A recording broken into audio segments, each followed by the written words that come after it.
Alors même que le gouvernement n'a pas jugé utile d'aller jusqu'à imposer le couvre-feu, certains maires ont quant à eux décidé de franchir le pas. Je vous emmène ce matin rencontrer le maire de Lège-Cap-Ferré. Philippe de Gonneville, merci de nous recevoir. Vous venez d'être élu maire de Lège-Cap-Ferré et à peine en place, il faut déjà se lancer dans une bataille contre le Covid-19.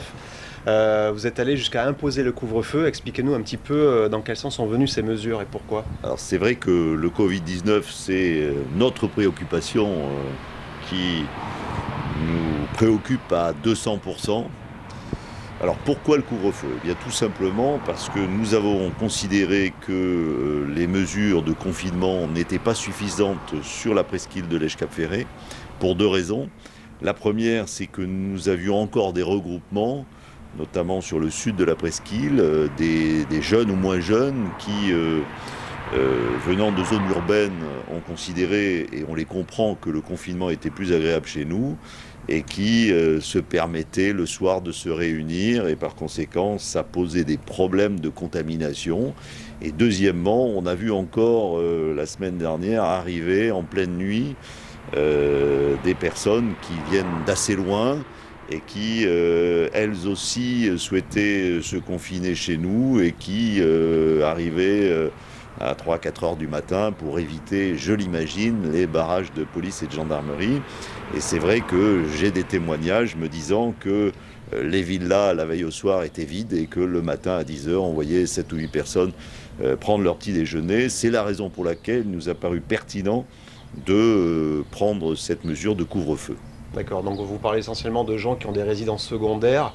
Vous avez pu faire une petite estimation, même si j'imagine que c'est compliqué, par rapport au nombre d'arrivants, de fraîchement. Alors écoutez, c'est très difficile. J'ai estimé à 3 ou 4 000 personnes les résidences secondaires qui se sont ouvertes ces derniers jours, alors que c'est vrai que nous sommes dans une période particulièrement creuse d'habitude. Nous en aurons confirmation par le tonnage des ordures ménagères. J'ai demandé à la Coban et au service dédié de m'indiquer les différences de tonnage par rapport à l'année dernière, il y a 2 ans, et on aura une fourchette plus fiable. Mais je considère aujourd'hui que nous avons à peu près 3 à 4 000 personnes supplémentaires, ce qui porte notre population à 12 ou 13 000 habitants, alors que en règle générale, nous sommes plutôt 8 500 à 9 000 personnes. D'accord. Et au niveau de la contamination ou de l'évolution du virus, pour l'instant, il n'y a pas de cas signalés? Alors c'est très difficile à dire, parce que vous savez qu'il y a des cas qui sont suspectés par les médecins de la presqu'île, et puis il y a des cas avérés par les tests PCR. Jusqu'à preuve du contraire, nous n'avons pas eu de personnes testées positives sur la commune, autant que nous puissions le savoir, puisque c'est l'agence régionale de santé qui gère ces problématiques-là et qui ne nous informe peut-être pas sur la présence de Covid-19 avérée.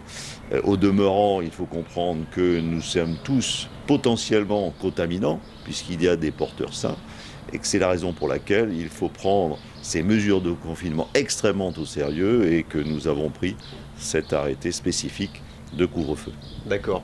Alors cette mesure, elle s'accompagne, j'imagine, d'un certain renforcement, du moins, des forces de l'ordre pour mener à bien le contrôle et s'assurer que le couvre-feu est bien respecté? Alors dès le week-end du 15 mars, j'avais alerté Madame la sous-préfète du bassin d'Arcachon de l'arrivée massive de résidents secondaires et je lui avais demandé des renforts de forces de sécurité, de forces de gendarmerie tout particulièrement. Ça a été accepté et nous avons reçu des renforts en gendarmerie qui vont nous permettre à la fois de faire appliquer les mesures de confinement et de faire appliquer avec la police municipale les mesures de couvre-feu. D'accord. Et aujourd'hui, ça a porté ses fruits? Je le crois. Je le crois, d'après les témoignages dont je dispose, il semblerait que les personnes susceptibles de dévier un petit peu des mesures de confinement aient pris la mesure de cette problématique et que tout semblerait rentrer dans l'ordre. Et je souhaite que les vacances à venir confirment cet état. D'accord. En tout cas, c'est très courageux de votre part. On vous en félicite. Merci, monsieur le maire, et on vous souhaite bon courage pour cette lutte. Merci, et je crois que tous ensemble, nous gagnerons. mais c'est tous ensemble que nous pouvons gagner. Exactement. Et je crois que les mesures de confinement intéressent absolument tout le monde, sans exception. Merci beaucoup, monsieur. Merci. Si le couvre-feu à Lège-Cap-Ferré est une première sur le bassin d'Arcachon, d'autres villes comme Villeneuve-d'Ornon et Le Verdon ont suivi le pas.